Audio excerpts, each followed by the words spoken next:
Salmo 28. O espinho no peito do roxinol, diziam os antigos naturalistas, o fazia cantar. As tristezas de Davi o tornavam eloquente no santo salmodiar. Charles Haddon Spurgeon. Versículo 1. A ti clamo, ó Senhor, rocha minha.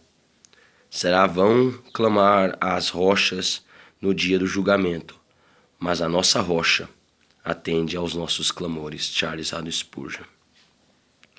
É de importância máxima que tenhamos um objeto definido no qual fixarmos nossos pensamentos.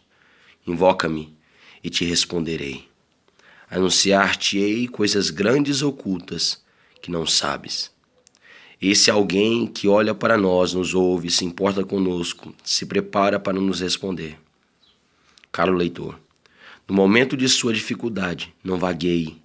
Não deixe seus pensamentos divagarem como se estivessem procurando alguém em quem fixar-se. A ti clamo. Oh, feliz é o homem que sente e sabe que quando a luta vem, ele não pode ficar perplexo e confuso pelo golpe, independentemente de quão possa ser. Philip Bennett Power. Rocha minha, Cristo em sua pessoa, Cristo no amor em seu coração e Cristo no poder de seu braço, é a rocha em que descanso. K. Arvine. Não emudeças para comigo, ao meio da revista corrigida. Seu silêncio é igualmente repleto de reverência para um suplicante desejoso. Que temível situação seria se o Senhor para sempre deixasse de ouvir nossas orações. Charles Haddon Spurgeon. O que desejamos que Deus diga? Queremos que Ele nos comunique que está nos ouvindo?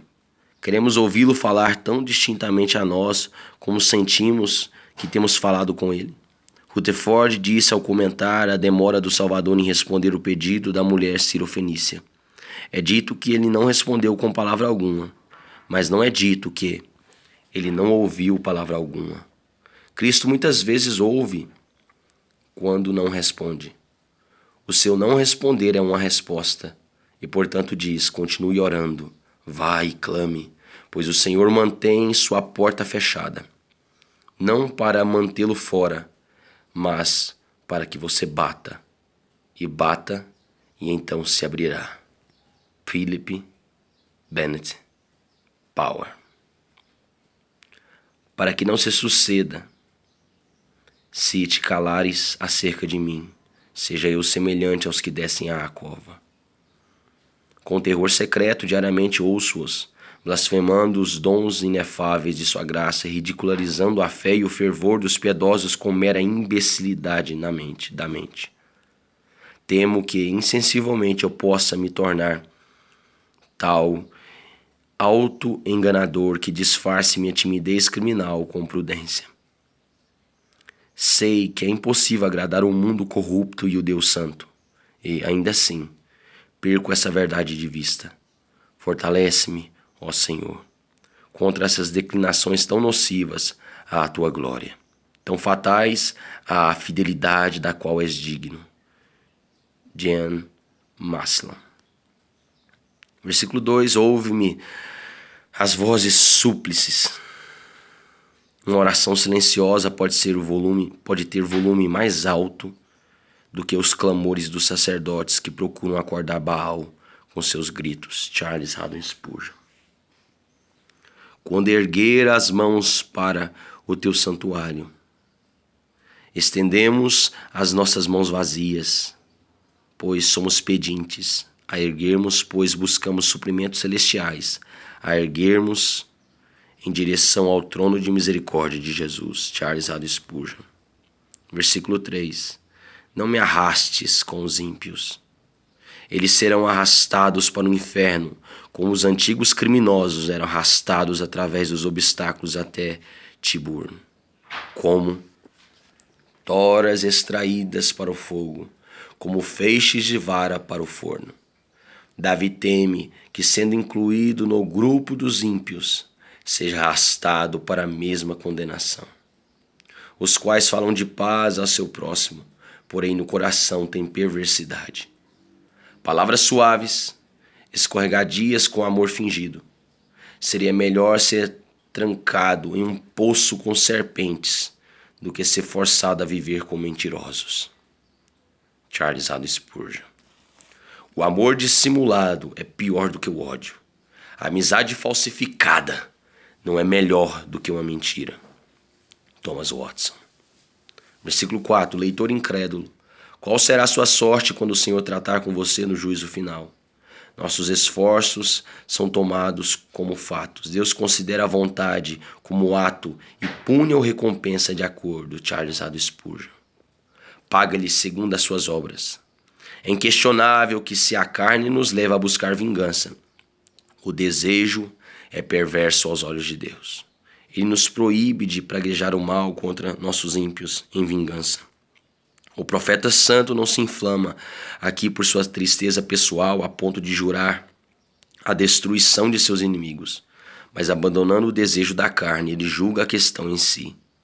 Antes que um homem possa, portanto, pronunciar vingança contra o perverso, ele deve primeiro libertar-se de todo sentimento inadequado em sua mente, o que aconteceu inclusive com os discípulos de Cristo. Resumindo, Davi, sendo livre de toda paixão má, suplica aqui não por sua causa, mas pela causa de Deus. João Calvino. Grande Deus, desde o princípio tens te ocupado exclusivamente com a salvação dos homens. A própria benevolência com a humanidade atrai trovões contra estes corruptos da sociedade. Eles trabalham incessantemente para afastar os homens de ti. Ó meu Deus, em ti retribuição tu os afastarás de ti, e em retribuição tu os afastarás de ti para sempre. E eles terão o desesperador consolo de serem exatamente o que são por toda a eternidade, temível necessidade de te odiarem para sempre. Jan Maslow. Retribui-lhes o que merecem. Medite na justiça de Deus. Punir o pecado não é apenas sua vontade, mas sua natureza. Não há outra possibilidade para Deus, exceto odiar o pecado, porque Deus é santo, e não há outra possibilidade para Ele, exceto punir o pecado. Deus não deve renunciar sua própria natureza para gratificar nossos humores. Christopher Fowler. Ele ora contra os seus inimigos, sendo levado pelo infalível espírito de profecia.